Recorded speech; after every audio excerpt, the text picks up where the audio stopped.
So the question is the industry in a violent thunderstorm, or is this a much needed rain in a drought? So I have been a part of a number of high-end real estate masterminds for years. Guys that are the 100 house a year plus guys. There's 3 or 4 of these masterminds. You guys saw Kent Clothier speak as a keynote speaker a couple of years ago. He runs one of those masterminds. And I was explaining to him how we had bought properties on terms for years. Martha and I were at dinner with Kent and his wife out in California.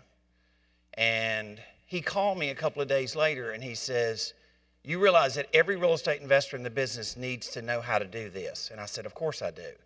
And he said, "You got to go teach this." And I said, "They're not teachable. They're all young ninja hotshot real estate investors. I've been around them. I love them personally, but I don't believe that they're teachable, and I don't think they're going to come to Note School." And he said, "No, if you will go develop the highest level of training that's ever been developed in this, I'll commit to you your first 50 students. You're going to see one of those here in a minute." So why was he saying this? Why does a hotshot real estate investor that wholesales 100, 200, 300 houses a year, why do they need to reinvent their business? Well, first of all, their conversions are down. They make 20 offers to get one deal accepted. And if you think that's not a problem, let me tell you the effect of that. It isn't just time. It's their costs are up. You see, to generate a wholesale deal that closes in 2014 cost a smart ninja real estate investor $1,500.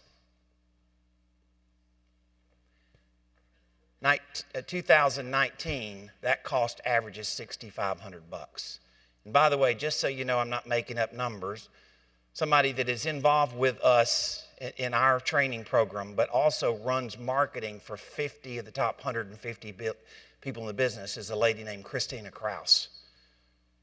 So she's at the core of understanding what the marketing issues are relative to real estate investors. They're making more offers to get less houses bought with a higher marketing cost and a lower margin per house. That's why they need to reinvent themselves. It's called competition, right? So their profits are getting squeezed. And that's because they have one simple strategy, which is called buy low, sell high. There's been a lot about this year in the press. A significant data source of Adam was reported in the Housing Wire. Home flipping returns fall to an 8-year low. So this whole subject that is now everybody with a driver's license knows something about flipping houses. That's because of a TV series network. So here's the issue. Who wants what? Who wants what? You see, the real estate investor versus the seller, they got two different needs. They got two different desires. The real estate investor is looking for a price of this, and their customer they're buying a house from is looking for a price of this. So I've stood on a stage like this in the last 12 months many times, looking out into an audience of people that all bought more than 50 houses. And I have said to them numerous occasions, every time I've been on that big stage, I can show you how to ignore price. And what a look you will get. You see, they're here, and I want to show them how to get to here on terms, a second buy, and probably a third buy on terms. What would happen to a real estate investor's business if you could show them how to double their conversions? What would happen to a real estate investor's business if you could show them how to triple They're conversions. You see, I've figured out there's two kinds of wholesale. There's wholesale price, and that is essentially buy low, sell high. Market value of 100, you pay 75, so you bought the property at what? $25,000 haircut. And there's about 1 out of 20 people that are willing to accept that. And 19 of them are not willing to accept it. Most people don't know this, and I have attended a significant amount of real estate masterminds with the ninjas for years. And I never heard a single ninja say this. I had to figure it out. The craziest thing, I had this conversation with Seth yesterday. I literally had to figure it out, right? But it made sense when I listened to what they were describing. Why do they all wholesale properties now? Why are they not fixing and flipping? So about 4 years ago, maybe 5 in some markets, a real estate investor said, listen, man, we don't even have to go do the brain damage of rehabbing a house. We don't do any of that anymore. We're not managing construction crews the way we used to. We just put a house under contract and we go flip the house, and we can make the identical profit flipping a house with a contract than we can all the construction management and all the brain damage of buying it and reselling it as a fixed house. In fact, our average profit is going to $20,000 and $25,000 per house. Now, I've been around this space a year or two. This is my 40th year in the business. They're not flipping wholesaling contracts to seasoned veterans, because a seasoned veteran is not going to let some wholesaler flipper make $25,000. I know. I've been around them my whole life, right? Who are they flipping to? They're flipping to people that are watching TV. They're dominating the sale because they're selling to HGTV buyers. That's when a wholesaler refers to his wholesaling list, that's who they're selling to. 3 reasons a wholesale deal won't work. 3 reasons. First is the seller won't accept the discounted price. The second reason is they don't have enough equity. They can't accept the wholesale price.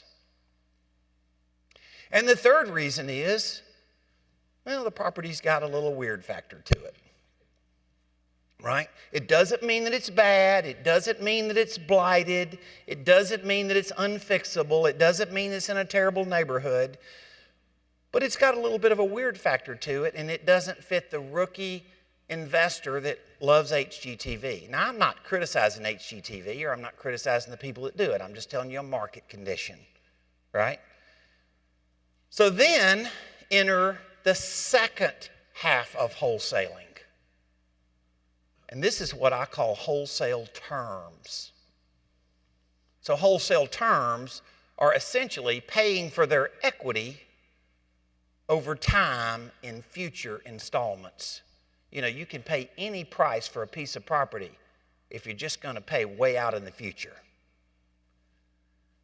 So these are financing terms that a bank or a hard money lender or a mortgage company would never give you. 40 years of buying seller finance note taught me a very unique perspective. I understand what is normal and customary to a mom and pop selling a property that would never be normal or customary to a professional lender, because they've shown up at my doorstep with the craziest terms that they've agreed to over the past 40 years. And I've learned if they get their price, they will agree to crazy stuff. Most of you, because you're in a real estate-oriented business, have had a phone call in the past few months. It's a relative, it's a friend. And that friend has said, hey, got our property sold. And they're calling you because of your real estate expertise. And you can tell by the excitement in the voice, the ... is they got their what? They got their price. They didn't also say they had agreed to the craziest terms that anybody would ever dreamed up. They just said, we got our price. And I have learned after 40 years of buying notes from mom and pops at Seller Finance, they will agree to terms that it's hard to wrap our mind around sometimes. So the equity in this example here is $100,000 equity, right? They own it free and clear. It don't have to be free and clear, but they own this one free and clear.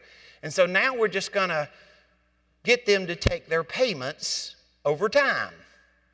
Now in this example, they're just doing a straight 10-year deal, $10,000 a year, no interest. That's one way to do it, right? In fact, the guys that are the top 3 or 4% of real estate investors, they like this offer. I like to do my seller financing with principal-only payments. And that's a way. And then there's a little more of the Eddie method, which is, why do $10,000 a year? Why not just do $5,000 a year for longer? Even if you add interest to it mathematically, the longer the term, the greater the advantage. So I have learned that people will agree to things that otherwise you think they wouldn't, but they got their what? Price. So this is good. This is best.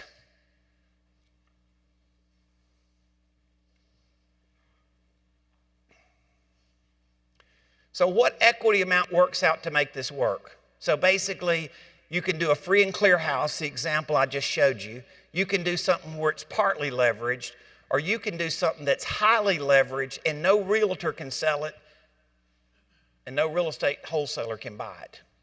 The case study that I'm going to bring a gentleman up here in a minute and go through with you is simply about a deal that nobody else could solve the customer's problem.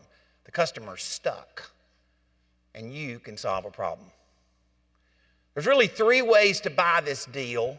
You got terms of the sale, terms of the loan, and thirdly, the terms of the loan documents. Well, bullet 1 and 2 have 3 or 4 possible components. But bullet number 3, it's got 50 things you could negotiate for. And those 50 things is what can make it a killer deal. We're not getting an individual to create a loan that's an invalid loan or creating a loan that's not a foreclosable loan. But just think in terms of taking your attorney to the bank's conference room and spending a day and a half with a red pen and a highlighter, changing all the things that your attorney doesn't like about the loan docs and making it to the borrower's favor. That's what you can do.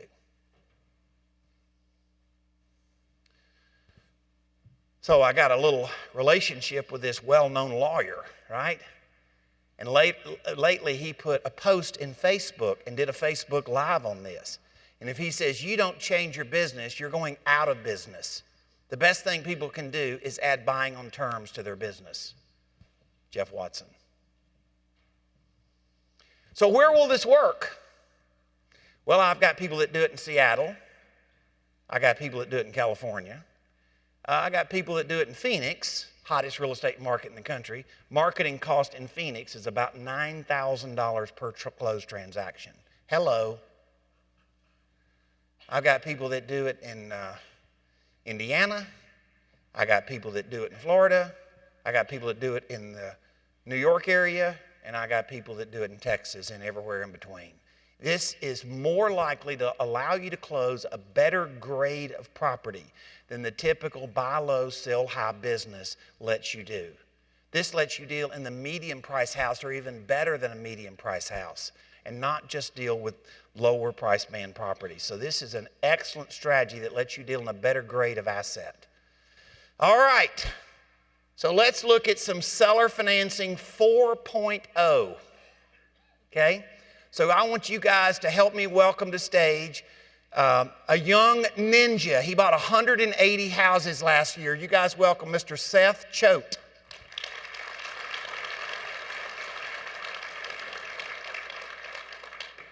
Well, Seth, you look just about like a lot of people I see that come to a class, right?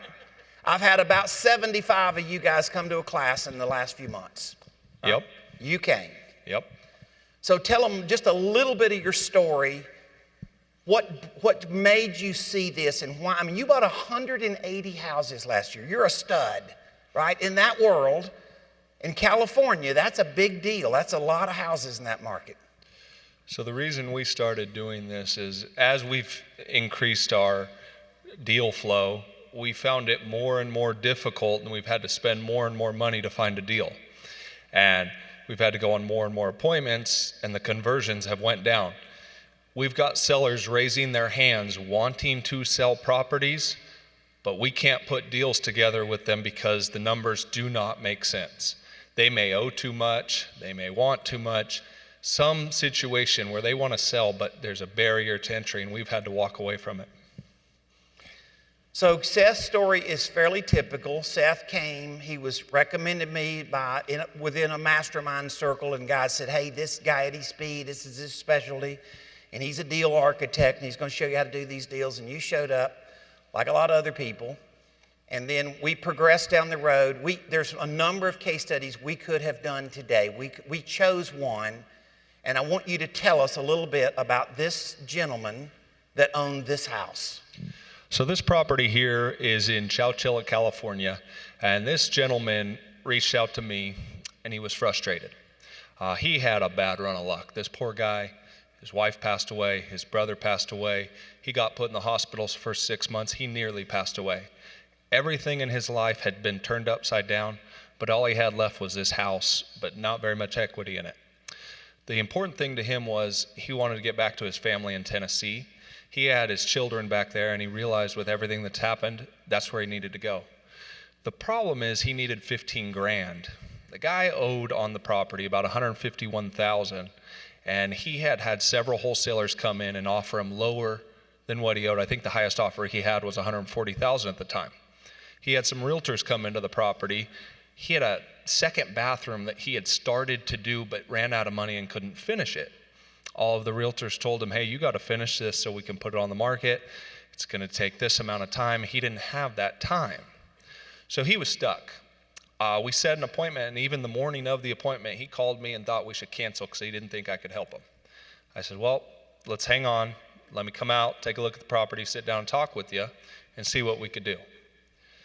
So we took a look at this house. It's a pretty decent house. It needed a few minor things, and the bathroom needed to be finished. The challenge is that he owed 151, he needed 15, so he's sitting there asking somewhere in the neighborhood of 166 for a house that's worth 180, maybe, once the bathroom's done, 200. Okay, so it doesn't pencil. When we sit down, do we want to click on the? Yeah, let's look at some. So this was in Chowchilla, California? Right? Chowchilla, California, right in the center. Now, actually, Seth, there was actually 2 units on this property, right? Yeah, that's one of the cool things I didn't talk about. So this gentleman had lived in the house for the entire time he owned it, but once his wife passed away, he had a back garage that he converted to a studio. He made it really nice, and he moved into there, and he rented out the front unit. All right, so here's the issue, right? You had to be into it for this, and nobody else could offer him this, right? The realtor wouldn't list it with the repairs needed. The wholesaler couldn't pay it. So you're exceeding what anybody else could have offered him. It wasn't even close. The highest offer he got was 140. So you're saying once fixed, if you can sell it on terms, you can resell it fair market value at $210,000. You're not overselling it. No. So once again, but you're buying this house at 83 cents, which is a lot, right? Yeah. So then you got into the fact there is an existing mortgage, and you're going to utilize the existing mortgage. Yes. So we sat down at the table and we started talking, And I knew he owed $151,000 on the property, so I started calculating in my head about what he's paying monthly, and I asked him, so what's your monthly payment? And he goes, $650. And I said, are you sure? What's your monthly payment? And he goes, $650. That didn't pencil in my head. I'm sitting here calculating closer to $1,000 a month. And so I said, do you have a mortgage statement? And he goes and he pulls it out, and I take a look. Hold on, let's get to the buy first. I'm gonna get you there. Okay. So you're paying $173, right? Yep. And then, so you have rehab costs of about $7,000 to finish the things we've discussed, right? What did he want? 15. He wants 15 to closing. So you said, I've got to hit that number. Yep. And you back into it and you say, okay, well, if you owe 151, right? Mm-hmm. And your interest rate is 4%, right? Yep. And your monthly payment is $653, and Eddie Speed taught me how to use his financial calculator. There's something wrong there. It won't amortize. Yeah. Okay? So this is part of what I'm saying in this thing of being a deal architect. This is a real story on a real deal at a kitchen table where you're sitting there and it's like something is wrong. Now, Seth had been down the road with us enough that let's just say it wasn't your first rodeo at that point, right? And we've seen some other things like this before to where I had a feeling that I knew where it was going, but I needed to see the paperwork on it. All right, so you found out that he had a modified loan.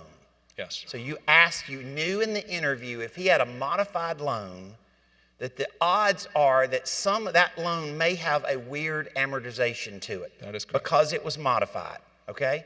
So you knew it was modified. At this point, you start filling in the blanks. That was how much was financed. So you had to figure how much of the loan was amortizing and how much of the loan wasn't amortizing. Correct. Right? So you backed into the number and you figured out that this portion of the loan was amortizing. Correct. 103,684 at 4%, 653 matched the maturity that it said, which was 227 months remaining. And because the loan was modified, and this wasn't a HAMP mod, but it was the mortgage company modified. The mortgage company had gotten in trouble, right? Yep, they gotten in trouble. They made several bad loans to people, and they had to figure out a way to fix all of these. So they were required to go do modifications. Yes. So he had a non-amortizing portion piece of his principal, which was $47,770, 0%, 0 payment, due at the end.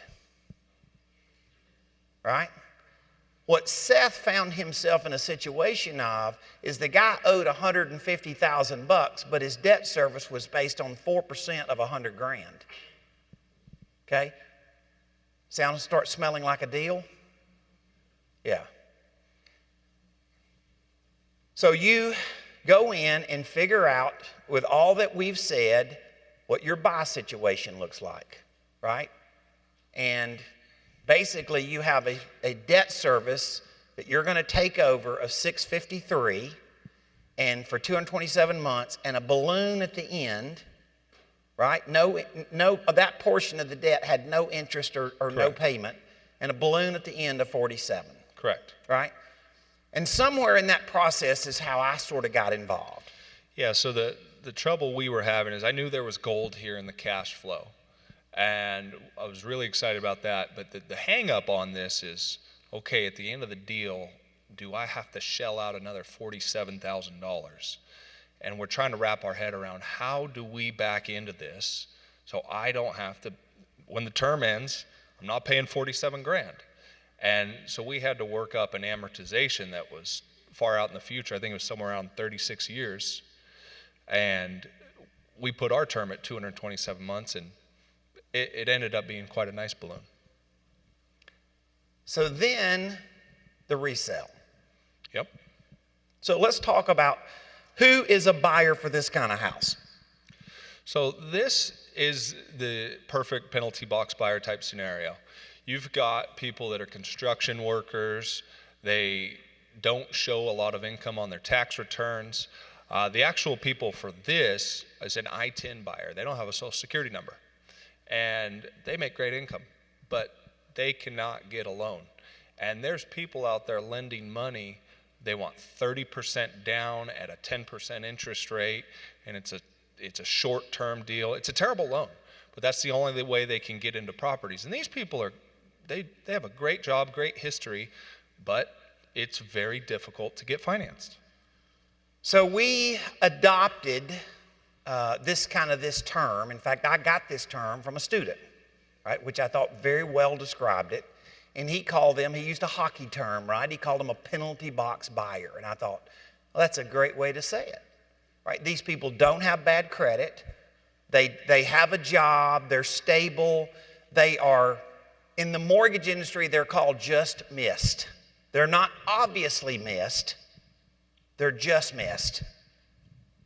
And just so you know, the mortgage industry this past year turned down over 4 million mortgages with people with perfect credit, right? So according to the mortgage bankers, there's lots and lots and lots of people that don't necessarily have, bad credit issues. And once again, it could be a medical bankruptcy. I mean, there could be things with their credit that you could still live with. It's a once-in-a-life occurrence, not a chronic occurrence. And so this is what we defined as the miss market, right? And Seth, you live in California, and most people think in terms of California, you got to be out there on the beach with all the pretty people, right? Yeah, you got your surfboard. How many miles you run this morning, by the way? 13. It's 9 o'clock in the morning. So, but you don't live out there on the beach, right? No, where we're from, it's extremely rural, trees for miles. It's a very agriculture-based area in the Central Valley of California. Grow a lot of stuff out there, right? It's huge. Yeah, biggest. I believe it's biggest in the world for agriculture. Yeah. So Seth lives inland. So if you kind of took a map and you took the Bay Area in California and you went in about an hour and 10 or 15 minutes, that's about where you guys are. Exactly. Right? I've been over there.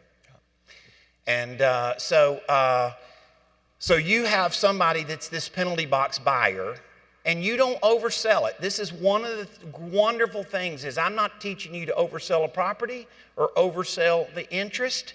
You're just doing it you control this property at a below market rate, right? And with a below market rate, because you did a sub 2 on this first mortgage, right? And this is a longer conversation to talk about how we'll paper that, right? But you've had some, let's just say, some significant legal advice. Correct. Right? And so we're not ignoring the elephant in the middle of the room. And then you get to the down payment, right? Yep. And so you're getting a guy and you're letting him in there and you're not having to charge him 20 or 30% down like most non-QM loans, right? Non-QM, non-qualifying mortgage loans. This is a very reasonable down payment. Very reasonable down payment. Your guy's rock solid. Yeah. And so then we get into how we kind of help structure the backside. Yeah. Right? So we had to kind of back into this number. Obviously, we knew the amount financed, and we backed into it, and you're charging 7.5%. And I know there's some professional lenders in this room today, because I talked to them yesterday. I have a long history with them. And they're saying they're doing non-QM loans, and they're doing 8.5 to 9, is I believe the number the guy quoted me yesterday, which is, everybody, if you're in the market, you know that's not overcharging. Yep. Their monthly payment is $1,200, and what kind of income do they have on this property? They can live in it? The cool thing is there's 2 units. They could live in the front unit, rent the back, live in the back. I mean, there's plenty of ways for them to make some income to where this payment is minimal. Yeah. So we did this matching term, and then we just backed into this term, and we said at the end of 227 months, Seth, you're going to owe what? $135,000? You're going to no, at the end of the 227 though, you're going to owe 47. Correct. But you're going to be owed $135,000. Yes. So we stretched our amortization out a little longer to make that pencil out there. So we would use this terminology in saying he mirrored the terms. He had an underlying mortgage. He backed into how he structured it, so he mirrored the terms. And on the surface, you're saying, well, yeah, you still bought the house at a discount, although you've done some you bought at no discount. Correct. And so we don't do the same thing on every deal. Not every case study looks the same. You got to kind of craft it a little bit. But you were offering more than the realtor wouldn't list it, and the wholesaler couldn't buy it, and this guy was stuck. Yeah, he's in a bad spot. Families across the country, and the only family he had left. So at this point, Seth, let's look at where you're at money-wise. Okay? So the profit is today at closing, you're $8,000 to the good. Correct. You got $22,000 in it, right? You had $7,000 in fixing fees, fixing money, cost rehab, and you paid him $15,000. So you had $22,000 in it. You sold it for $30,000, so you're $8,000 to the good today. Correct. Then you cash flow wise, you're making $560 a month times 227 months. Yeah, 20 years. And then on the backside, you got an $88,000 profit at the time of the balloon. And what I like about this deal is you've had some deals that you had pretty excessive transactional income today, right? This one didn't exactly paper that way. Correct. Right? You could have gotten 40,000 down and made 18 versus 8. And we can, if a frog had wings, right? Yeah.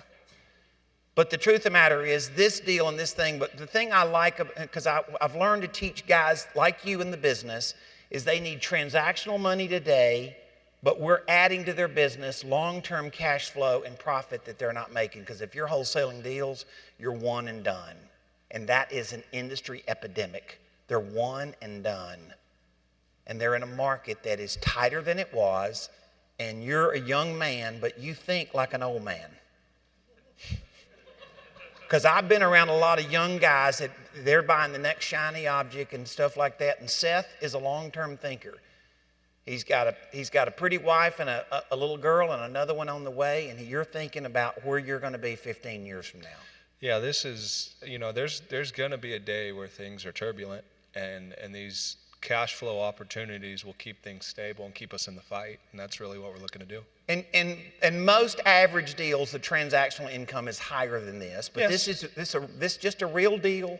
It's just life is just what it is on this deal, right? This is a deal 2 years ago we threw away, and we couldn't do anything with. No profit.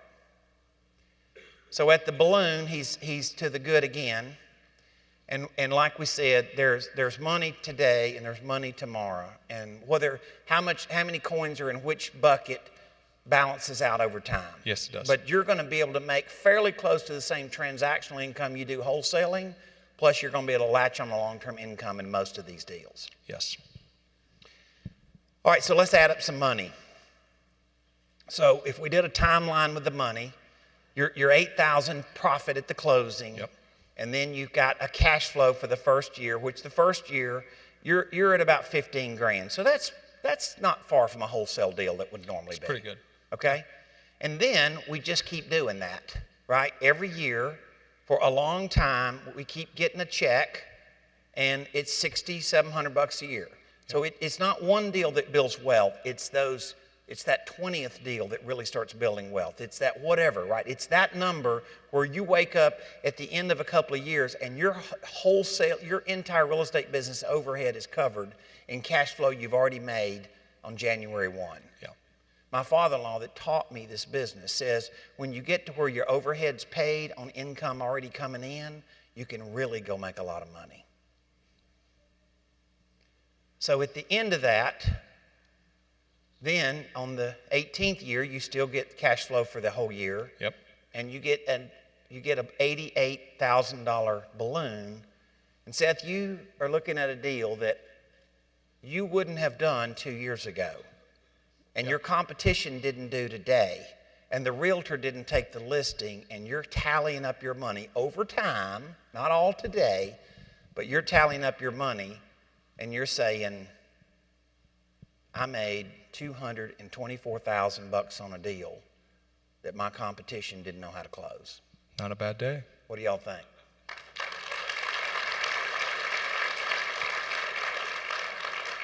So Seth, I would say that rain cloud Yeah. had a pot of gold at the end of the rainbow. You guys give him a hand. Thank you, Seth. Thank you. And this is part of a new regime that shows up that's part of our industry. They've never been part of our industry before. I kind of figured it out by accident because I was out there working with all these ninja house buyer, real estate investor types. Seth definitely represents pretty much how they look. They are smart marketers, and they are highly trained, more highly trained than any of the house buyers of yesterday. They are way superior marketers, right? And they are psychologists at the closing table. They are trained assassins at the closing table. And what I figured out is they didn't grow up in the 80s. And architecting deals to make a deal close was not a society that they were exposed to. Oh, they're smart. Oh, they're really smart. They just weren't taught this card game. And I woke up and realized after 40 years in this business, by being taught by some smart cats, some of them sitting in this room, that God kind of had uniquely prepared me for something that I didn't ever dream would be part of what I ever taught in this business. And that is how to go take a massive amount of real estate investors and reposition their business of buying on terms. So whether it's free and clear, partly has debt, or mostly has debt, we structure different ways to structure it. We could do case studies, trust me, for 3 days. And we've got different examples in different ways, so don't paint too much of a picture around that one case study so much as overall what it does and how it works.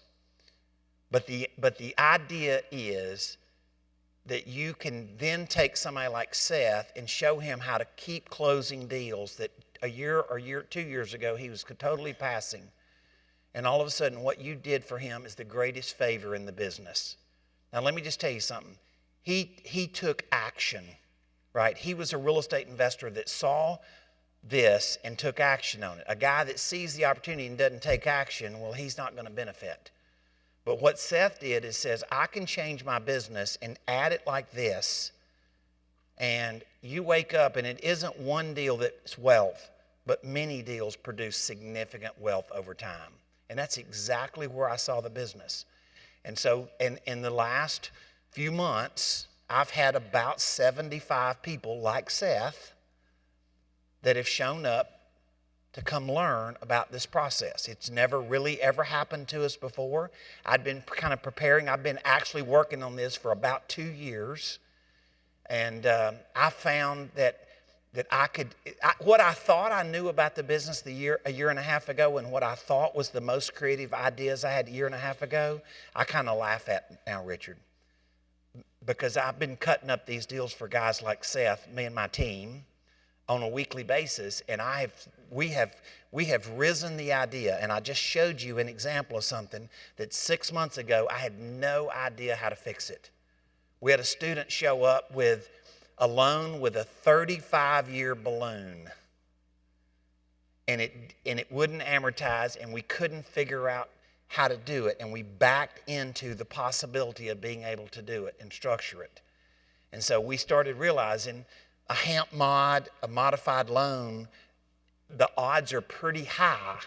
They're not paying interest on the full amount of the principal owed. We just sort of stumbled into that and figured that out. Right? It was just one little deal at a time, and we cracked this code, and then we cracked this code, and then all of a sudden it led to this, and it's just the craziest thing in the world. So let me just tell you guys that say, hey, I'm not Seth, I'm not in the house buying business, and let me give you a real business strategy. These real estate investors are desperate for somebody that can come along beside them that understands creative financing and can go be part of their acquisition, not an employee, but you actually can go do a partnership with them a lucrative partnership with them, and go close the deals they're throwing in the garbage. A real estate investor's garbage can in this market today pretty much looks like this. 1 closed, 19 no's. Let me just tell you something. They need to reinvent themselves, and there is a terrific opportunity for every note thinker, every creative finance mind to go out there and figure out how to carve your way in this business. So you don't need to be buying 180 houses a year to profit from this. I'll promise you, every single person in this room with some knowledge and creativity can drastically change your business and how you do it. Because Seth will assure you that most of his competition is not going to go through the process that he went through. I wish they would. I believe there's 50,000 active real estate investors in the United States, 50,000 people closing deals, right? I think at best we maybe train 750 or 1,000 of them, right, at best. And that leaves 49,000 of them with a problem unsolved. So, as my dad said, this is big as a wagon wheel, right? This is big as a wagon wheel. This market condition is unbelievable. I will assure you, if you'll just have some confidence in me, that I run this circle all the time. I spoke at a significant high-end mastermind in this hotel last week with 180 ninjas in the audience. And I'm calling a market condition because I'm in the circle of people that are living the market condition, and I'm in that circle with them on a daily basis. And so what I'm reporting to you is a significant change in the industry. So I'm going to ask you a question at the end. Is it a real estate thunderstorm, or is it a much needed rain in a drought? You decide. Thank you.